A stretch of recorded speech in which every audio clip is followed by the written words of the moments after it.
Fala galera, aqui é o professor Luiz. Hoje nós vamos iniciar mais uma aula de filosofia. O tema hoje é relação entre filosofia e religião. Nós vamos falar da parte 3. Nas aulas anteriores eu falei um pouco do início da filosofia e a relação que ela tinha com a religião.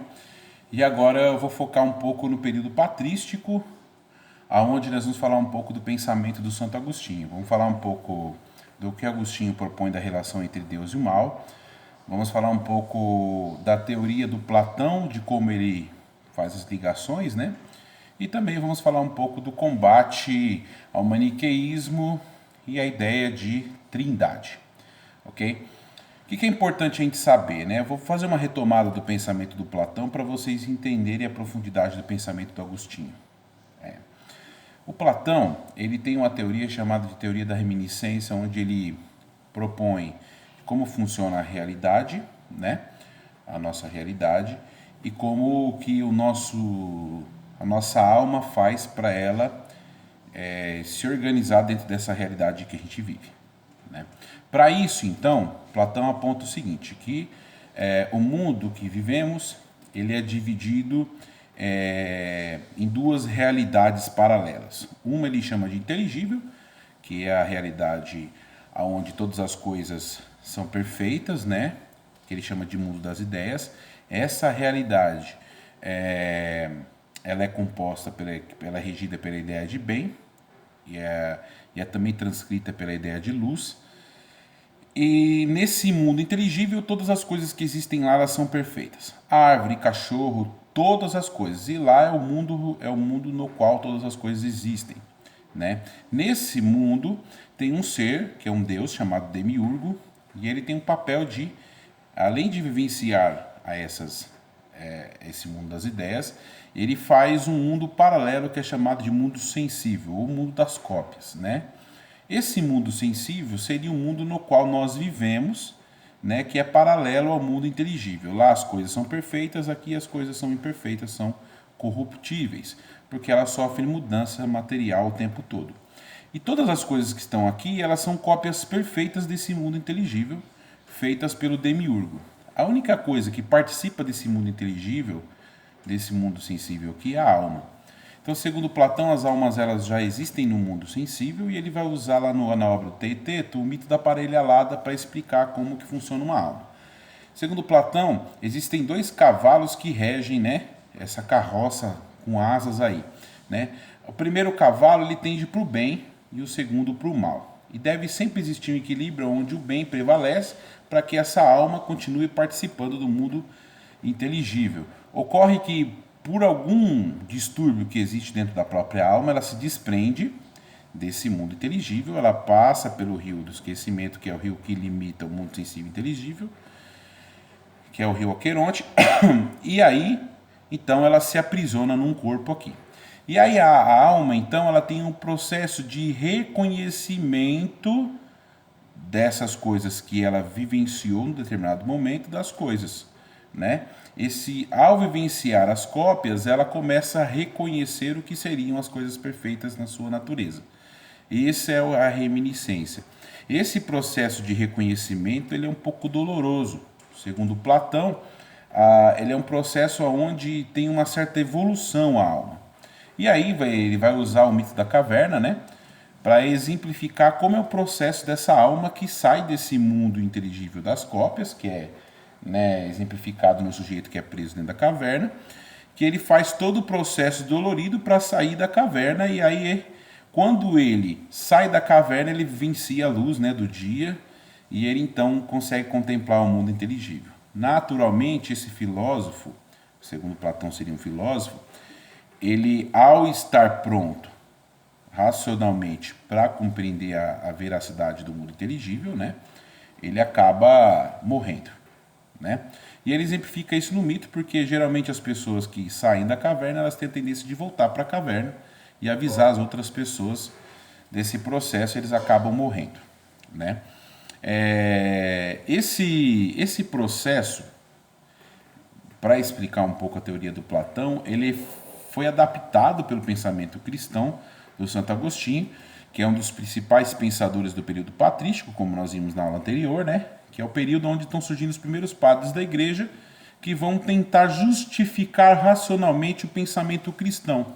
Para isso, eles vão utilizar a própria filosofia grega, né, que é o tal da cosmologia grega, para tentar, né, não só a cosmologia, mas a antropologia grega, né, no pensamento antropológico, ele vai usar os elementos da filosofia para tentar explicar, então, como que funciona essa relação do ser humano com Deus de uma forma racional, não simplesmente pautada nas alegorias, né, propostas pelos textos bíblicos. Então, o que ocorre? O Agostinho, ele vai escrever algumas obras importantes, a Cidade de Deus, ele vai escrever as Confissões, né? E nessas obras ele vai tentar mostrar como que funciona a relação entre Deus e o mal, né? Como que funciona? Então, primeiro Agostinho vai tentar trazer uma referência da ideia de bem, né? Que Deus é o bem supremo, né? O criador de todas as coisas, perfeito, né? E ele vai resgatar o mito da criação para tentar mostrar a relação que o ser humano tem com Deus. Então ele vai colocar esse ser criador, imortal, perfeito, né? Como bem absoluto, Deus. E ele vai falar que a partir do momento que Deus criou o universo, ele achou a necessidade de criar o ser humano como sua imagem e semelhança. Essa imagem e semelhança a gente chama na filosofia de dado ontológico. Por quê? Porque é aquilo que nos faz essencialmente ser semelhante ao divino aí, né? É importante que vocês tenham clareza dessa ideia de dado ontológico. Por quê? Porque é aí que a gente vai acabar com alguns preconceitos que existem dentro da ideia da própria natureza humana, né? O homem feito à imagem e semelhança de Deus não tem a ver com a parte física, mas sim com uma outra coisa, né? Até então não fica muito claro o que é essa imagem e semelhança de Deus no texto bíblico. Aí o Agostinho ele faz algumas referências importantes, eu vou tentar trazer para vocês. Bom, a primeira coisa que tem dois conceitos importantes que a gente pode trazer para explicar Deus, né? Primeiro, a ideia no próprio origem do Gênesis, que fala que Deus é um espírito que paira sobre as águas, né? Que no início existiu o espírito que parava sobre as águas. Então, a ideia de espírito é importante. E depois, na passagem da sarça ardente, define a ideia de que Deus é um ser, né? Quando ele é questionado, ele fala, eu sou aquele que sou, né? Então, o ser, na mitologia, na filosofia grega, tem a ver com essa questão do que define a coisa, o mundo, né? Ou o sujeito, ou as coisas do mundo, enfim. Então, Deus é o próprio ser. A ideia de ser ela não vai explicar naturalmente o que seria esse Deus, então, mas a gente vai fazer referência ao Espírito.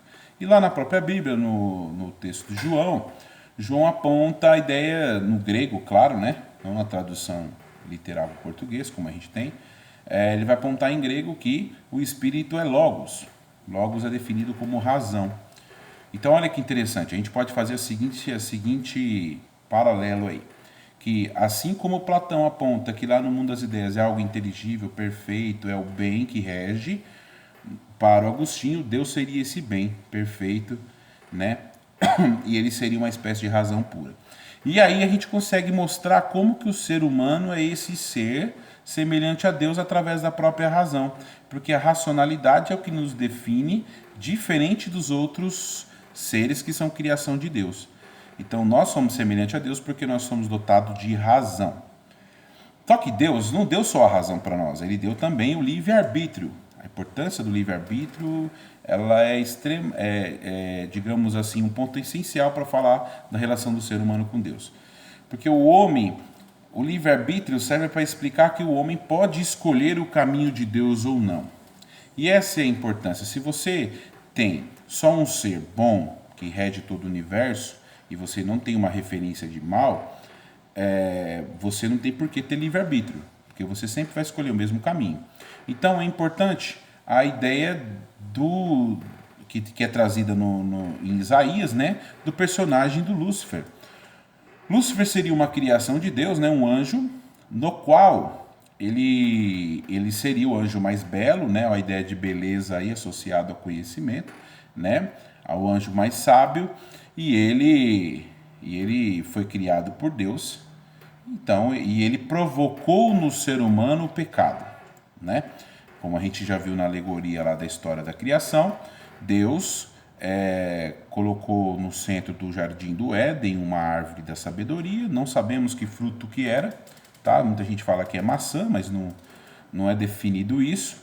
E aí então o ser humano, né, através da influência de Lúcifer, acabou, né, pela exemplo da serpente, acabou comendo do fruto do pecado, né, do fruto da sabedoria aí.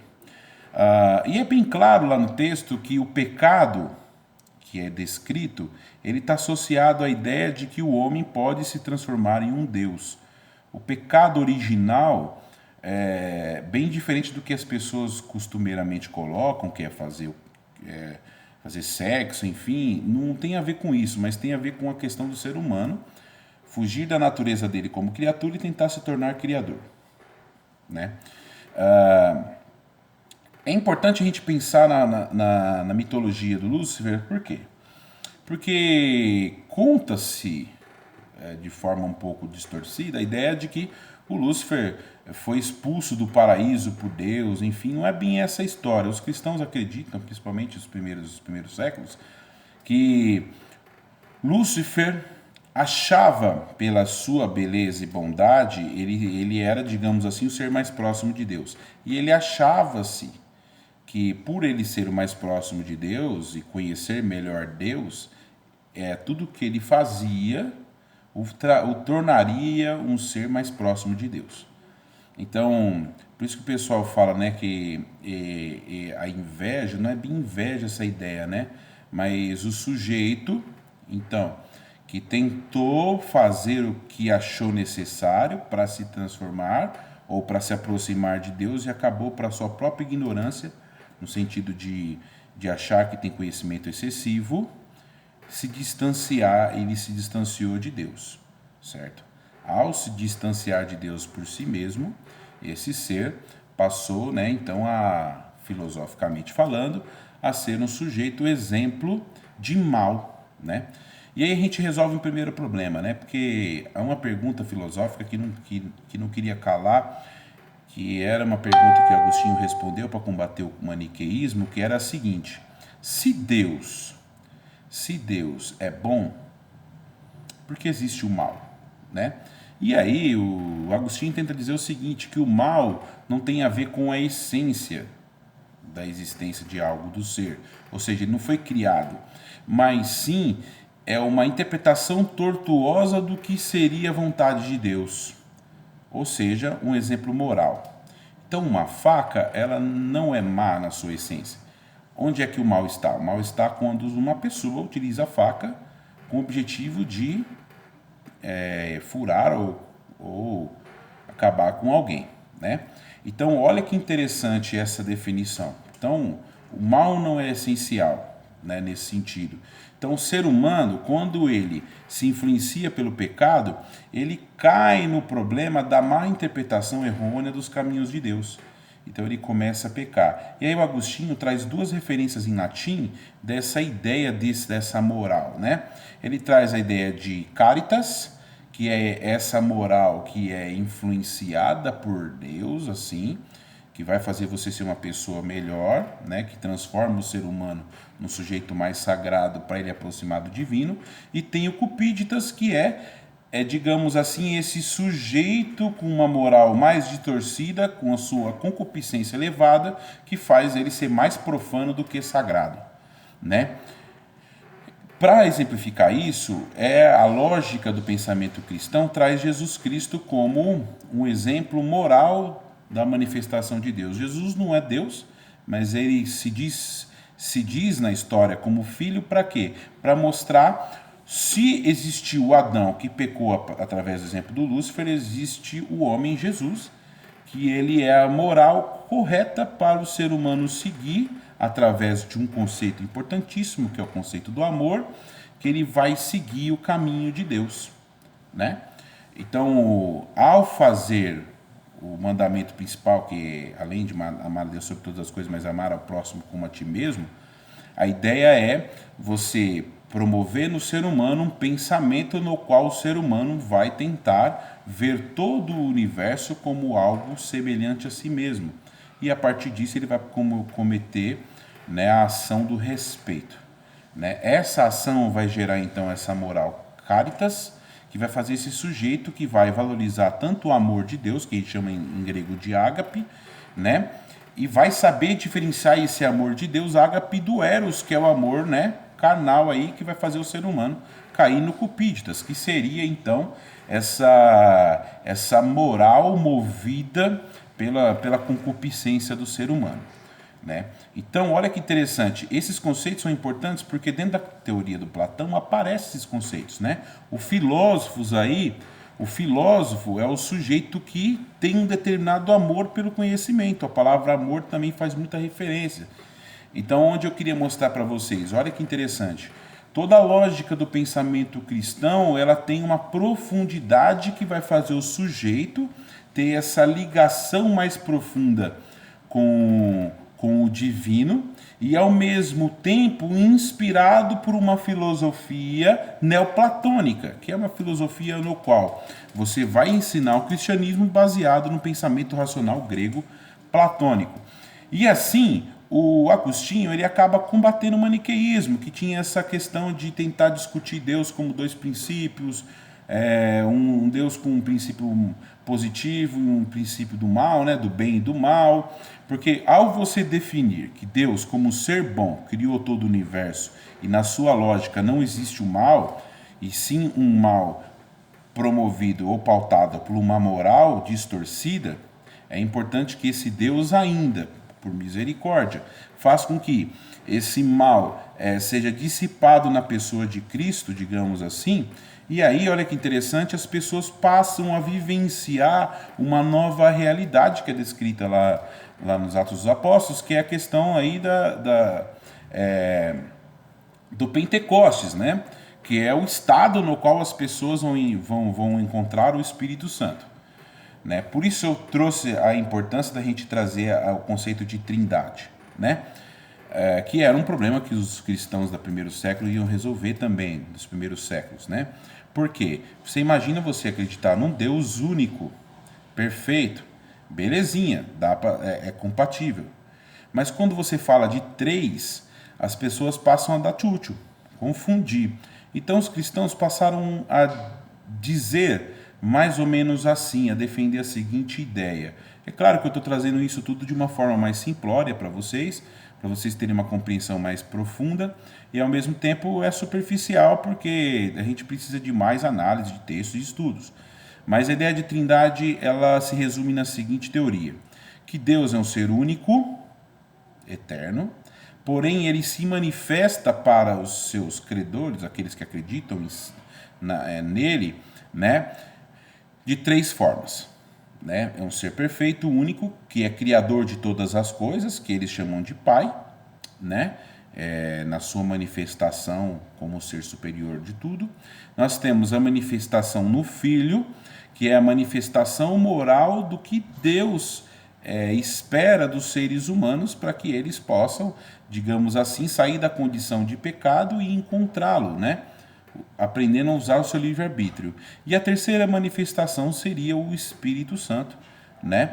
Que seria o estado de espírito onde as pessoas alcançam a compreensão do que seria essa relação do ser humano movido por uma moral correta, pelo caritas, né?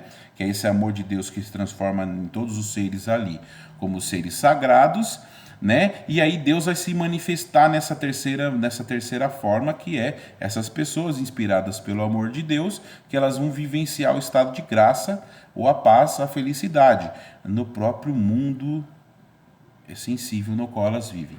Né? Então essas seriam as três manifestações de Deus.